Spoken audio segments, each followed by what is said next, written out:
Hello boys and girls, welcome to the Math Club. In this video, we're going to talk about recurring decimals and how to turn them into fractions. Now, question A, we have a recurring decimal, but we have a number before the recurring number, which is not recurring. Now, I'm going to show you the steps of dealing with these numbers.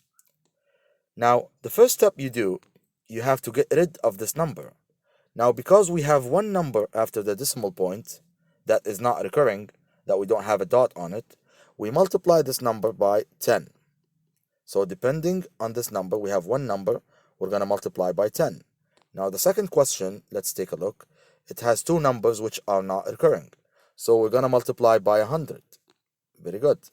So basically, the idea is getting rid of these numbers and putting them before the decimal point.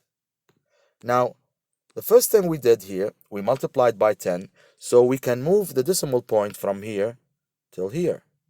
So the answer for this multiplication will give me 2.3 and the dot.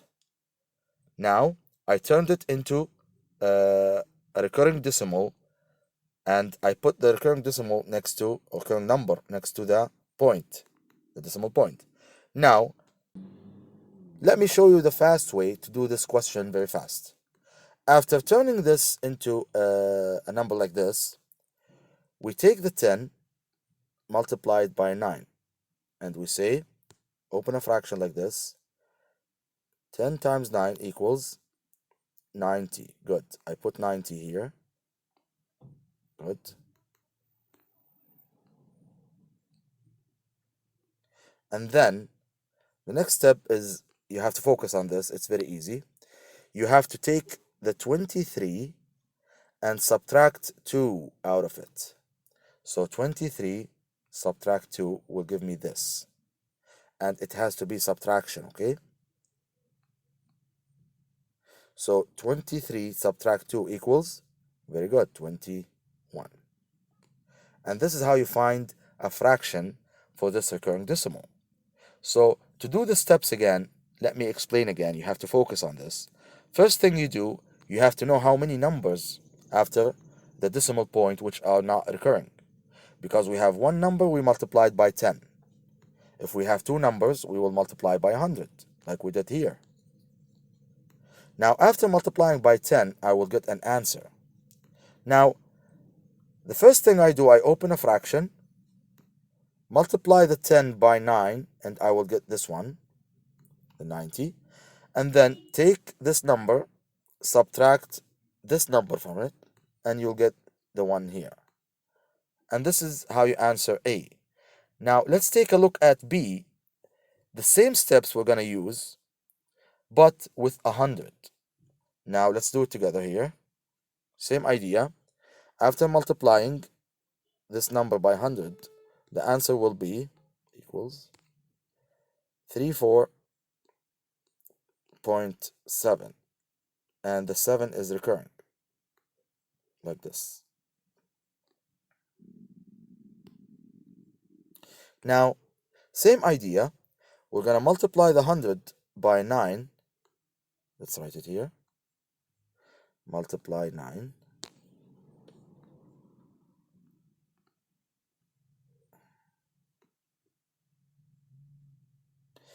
And then open a fraction here.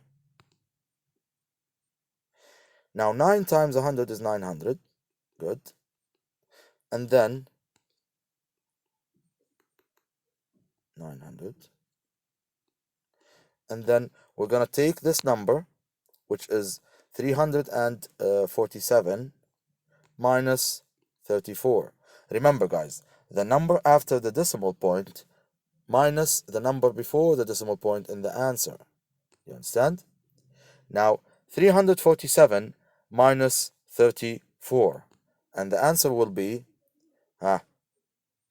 good, 300 and, yes, 1 and 3. So 313. 313. You can use the calculator to check. Let's check together. 347 minus 34. Let's use the calculator and then come back.